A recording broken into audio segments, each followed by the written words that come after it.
Superman and Lois Season 4 is here, folks. That's right. It's been an interesting road to get to Season 4. We have just got the announcement from Season 3 to Season 4.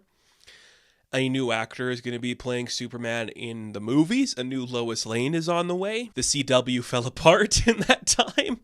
Man, a lot happened between Season 3 and Season 4. There was a writers and actors strike that was happening in that, area of time, and then the CW kind of fell apart, and this is like one of the last gasps of a show to come out of that era. This season could have easily just been canceled. I think like with the new direction that DC Studios is going, this is like the last gasp outside of Harley Quinn the animated series of a show that's ongoing, that's not under that umbrella, right? So, it could have easily just been forgotten, but I think there was enough play from the powers that be where you want to keep Superman in the cultural relevance long enough for your new movie to come out in July, so making another season of the show is fine. This season consists of 10 episodes and has a smaller budget. And how do we get that smaller budget? There's a couple things you will notice about this season. One of the first things you will notice is a lot of the regular characters that we saw from the first 3 seasons.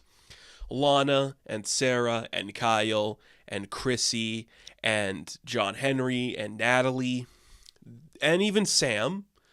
They're all going to become recurring characters, which means they're going to show up in selected episodes. And that is the case for the first 2 episodes by a long stretch. Sam is in the first one, and then Lana and Sarah are in the second one. The other characters I mentioned, nowhere to be seen yet. That's the first thing you'll notice about this season. The second thing you'll notice is we are no longer filming on location when it comes to certain areas. We built this house in a studio. Usually we just film on location for like the Kent farm. But you'll notice this season there is going to be less times where we are in the exterior of the home. Then we're going to be shining lights so you don't see the studio in the background when we're filming in the house now. We built the house instead of paying to go out to the house to film there. So, cool. Some people aren't going to notice that, and I am fully aware of that. I noticed it right away.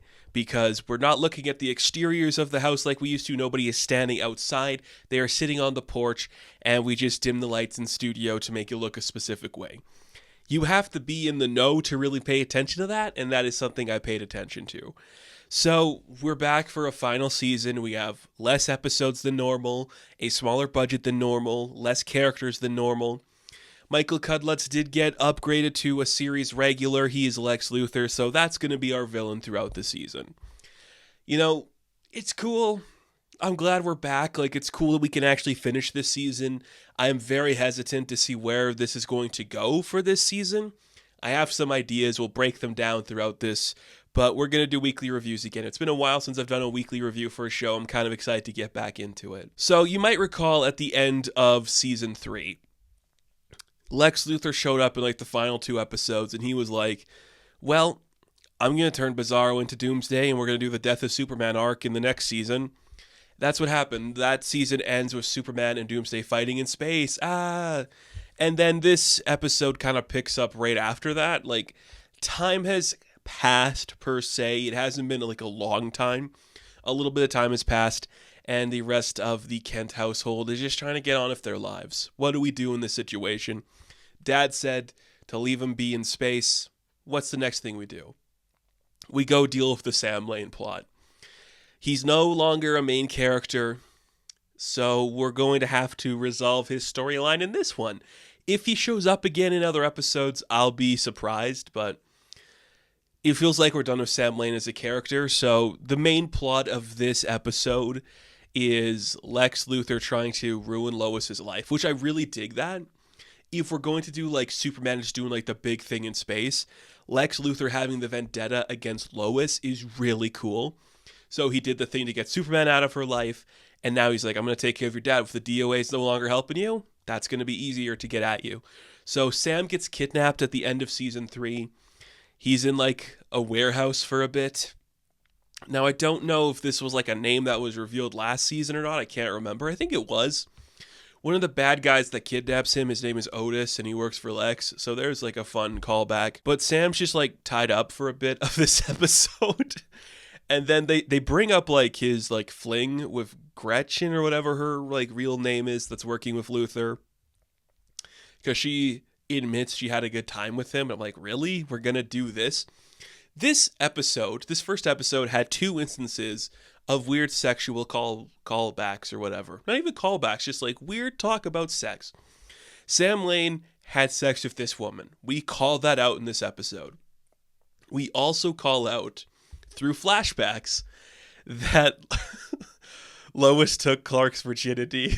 And I'm like, wow, that's not something we're going to see in another Superman project ever again in live action. No way. Because Superman's up in space. Clark's not on Earth. When we put him on Earth, it's all in flashback. It's just Lois thinking about the times they were together. When she learned his identity and why he revealed it. When she was pregnant and all that kind of stuff. That is really fun to see. You know, I say this every season, and I'm going to continue to say it. These actors have really good chemistry. Tyler Hoechlin and Bitsy Tulloch, they are really good. Theirs is the chemistry of Reeve and Kidder. Like, they are just so good at doing this thing, and they just honed it in very specifically for what this show needs them to do. And I just love seeing them together, and it's kind of a shame we didn't get to see it a lot in these first 2 episodes. It's just in the flashbacks, because they make it work. It's called Superman and Lois for a reason, because they got good chemistry, and they're just so talented together. I really like them. So the flashback stuff I all liked for that. It's always good to see like Lois just standing her ground. We do get some flashback stuff too with her and Luther, and they put the big old hair and beard on him. That is awesome. This is a very specific interpretation of Luther, and it might be like off-putting to some people. He's more like a tough biker guy, like he'd be like a banker from Sons of Anarchy or something. But he's got really good vibes. He's like, you're going to lock me up for something I didn't do. The vendetta is specifically against Lois, which is awesome to see. And he makes it about his daughter because he's going to lose seeing his daughter and she won't talk to him anymore. And it's Lois's fault for that. That's why in the present, it's okay when he comes after the kids and he's going to interrogate the kids. There's like, it's kind of really interesting how they handle pretty much we're going to be staying in Smallville. Lex is such an imposing figure that every time he walks into a room, every single person in Smallville is like, oh, there's Lex Luthor. It sucks that he's here, but what are we going to do? He literally bought a hotel, so he's not going to leave. He intimidates Jordan and John. And it's a really fun scene. Like, he literally just sits down at a diner table next to him. He's like, your mom sucks. They're like, you're a psychopath. He's like, hey, it's all fair in love and war. Whatever comes next is because of your mother, which is very interesting and a really fun thing to explore. So, you know, the kids end up saving their grandfather. They bury Sam alive, which is kind of crazy, like Otis and Gretchen. And then Jordan saves him. He's okay. We resolve his issue in a hospital.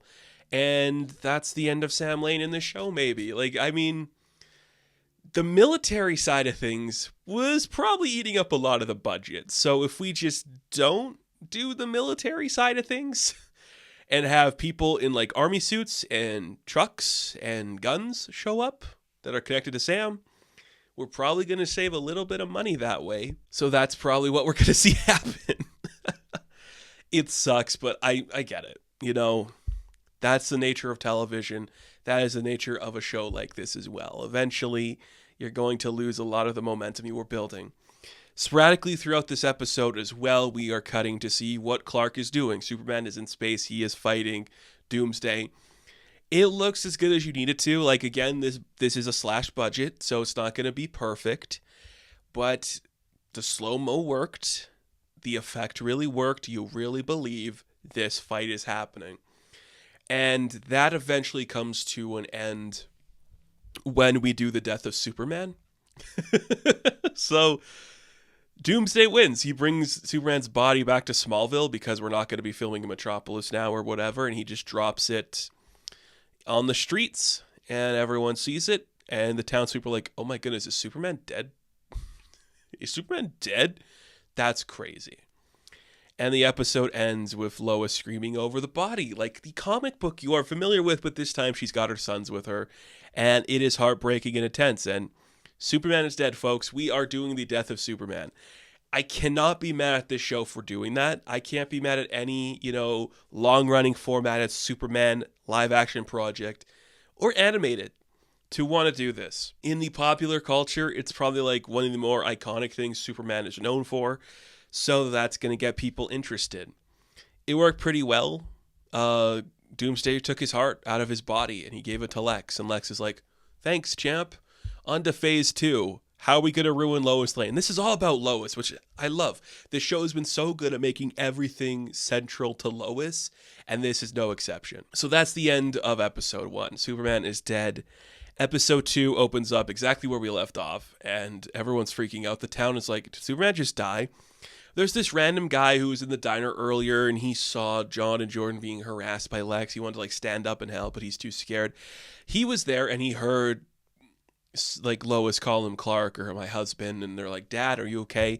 So now the secret's kind of getting out of Superman's identity, which again, it's another storyline.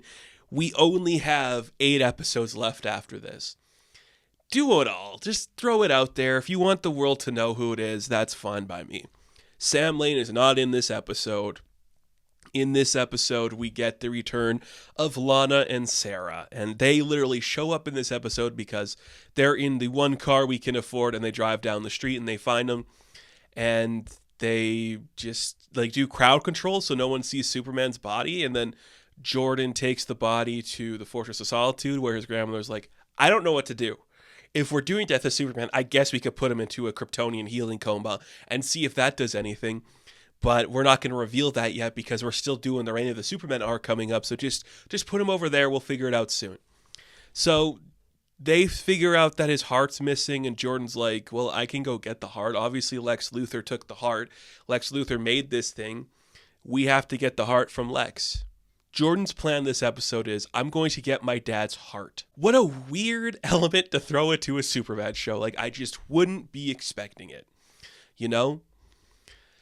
Very strange to have that be a plot beat. I guess it's so we can have the dramatic effect at the end of the episode where Lex beats Jordan and he crushes Clark's heart, which is brutal. And it's probably some of the best acting of the actor playing Jordan in the entirety of the show, because he is broken and he is wounded and he just lost his dad in that moment. That's when he realizes he can't save his dad now. That's really impressive. This show is just, in these 2 episodes, really showing you Lex is an imposing figure. Just his existence is intense. He can show up to the Gazette and threaten Lois. He literally bought the building across the street from her, and he uses a bunch of shell companies. So Lana's like, I guess I could stop him from buying stuff, but everyone's like, maybe it's good we have people investing in this town because we kind of need money because we're Smallville and we're dying or something. I get why you bring Lana and Sarah back. I don't know if they contributed that much to this. I guess it's more we don't want you to forget about these actors in this show. I don't think Sarah has any scenes that are just alone with Jordan. She spends a lot more of the episode with John. I mean, sure, Jordan had to do his own thing where he literally threatens Lex in public, and Lex immediately goes, okay, so you're clearly Lois's son, and you have the powers of Superman. You are clearly the son of Superman. And Lois is your mother. Lois is married to Superman, which means Clark Kent is Superman. He just pieces it together because, yeah, Jordan is really bad at hiding his identity. Of course it's Jordan. No other kid in this show looks like him. That is clearly him. So he ruined everyone's day because he did that. And now Lex literally tells Lois, yeah, things are bad. Your son's stupid.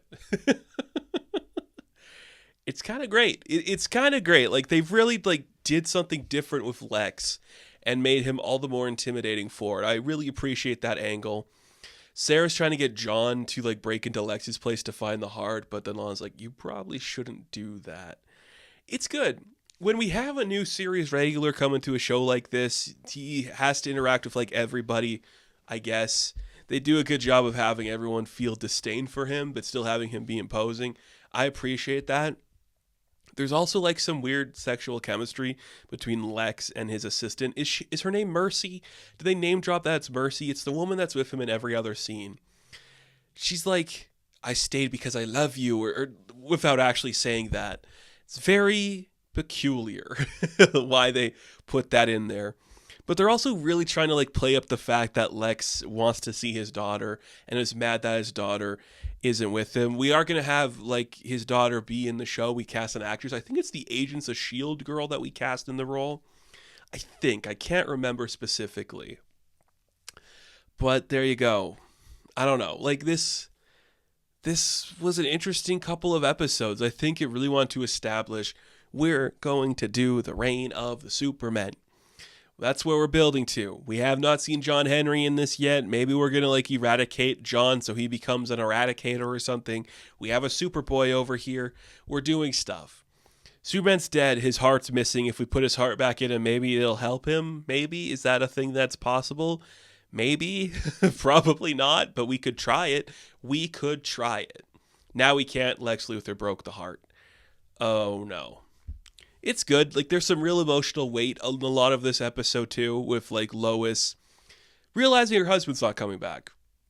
The kids realizing they lost their father and realizing the world's about to learn who they are, which is so good because Jordan was stupid and he screwed up. And Lois is like, we just lost everything now because of that stupid act you pulled threatening Lex. We are about to lose our entire lives. So thank you, son, for doing something irrational and annoying. So this episode wraps up with a pretty interesting idea. Now, I don't know if this is going to last or be throughout the season. It would be a very interesting idea to play with. I just can't see it being the case. The family heads to the fortress to like say goodbye to Clark because their dad's dead. He is not coming back now. There's nothing they can do to bring their father back. So they want to say goodbye, but their grandmother's like, well, actually, hang on a sec. Look, your dad put his consciousness into the fortress. So here's your dad. He's like a pixel like me now. It's kind of like he's in a black suit, so maybe this is like him returning or something. I don't know. No way they keep that, right? They're got to do like the Kryptonian healing coma or something like that. Right? It'd be very weird to me if that's how the final season of Superman and Lois went. Building up to Reign of the Supermen? Like, that's very strange. He has to come back. I hope he doesn't come back in, like, the final episode. And it's like, he's back. He's doing an all-star Superman, flying into the sun to save us all forever. I hope that's not the case. But if that's where this went, there's worse ways to go. It's an interesting, like, start to this season. It sets up what it's trying to do. There is definitely like a lack of certain budgeting behind it, and you can really feel that. We use a lot of the same locations as opposed to going to a bunch of new locations, which, I get it. I think for the most part, it's holding up well. I still enjoy seeing Tyler and Bitsy do this work. I think they are incredible. If you've seen any of my previous reviews, you know my favorite character from the show has been Kyle Cushing. I think what they did with that character is truly interesting and the type of thing I want to see from this show, which is taking a supporting character and giving them the chance to shine. We have yet to hear what he's doing. I think him and Chrissy were having a baby. I'd like to see that. Also, we also don't see Sarah's sister, like the younger girl. I can't remember her name. Chloe? I don't know. What's she doing? Is she with Dad? It's weird. I don't know. It seems like we just wanted to put Lana and Sarah in here so like the characters are there. Because there's literally like a scene where Lana's just sitting in her like kitchen we're familiar with, and just says, I can't believe Clark's gone. Like I've known him my whole life. Very weird scene. I don't know. It's good. Like the show is back. I'm very excited it's back. We will be back weekly to talk about every single episode like we did the first 3 seasons. If you haven't seen any of my other reviews, check them out. Or if you're just jumping on now, we'll be back every Tuesday, hopefully every Tuesday, if not later or earlier, I don't know, to talk about Superman and Lois. This has been my personal favorite interpretation of these characters since Reeve and Kidder, and to have this end and then jump into the Corn Sweat Brosnahan era is going to be very exciting. So 2024, we're getting all of Superman and Lois. I hope it works. Hope it sticks the landing. Thus far, it is interesting to say the least. So thank you all for watching this review. Be sure to like and subscribe to the channel. As always, you can check me out on Instagram, TikTok, and Twitter. And of course, I will catch you in the next one. Have fun. Stay safe. Good luck.